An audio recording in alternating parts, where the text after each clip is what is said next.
Good morning mga kabisyo. Kung maririnig nyo yung ginagamit kong elf ngayon, inatras ko, pinasok ko dito at meron kaming job order dito. Split manifold pero nakasipol na to. Unang kinasa namin yung sipol.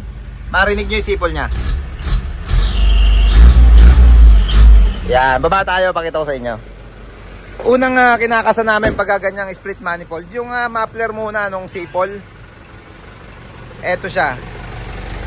Ayan, yung original na Jet Inoue. Nag side exit kami dyan. Rev mo nga konti, yung punta nga doon, yung tapak-tapak lang. Baka mo natin sa semento yan.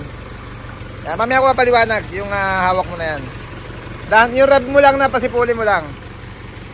Unang setting namin dyan yung sipol mga kabisyo. Tinatanggal namin yung stock na, na muffler.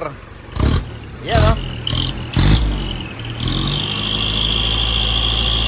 Ganda. Okay na. Kaya ko binidyo mga kabisyo. Yung iba kasi ang gusto nila, wag ng split, wag lagyan ng lagapak.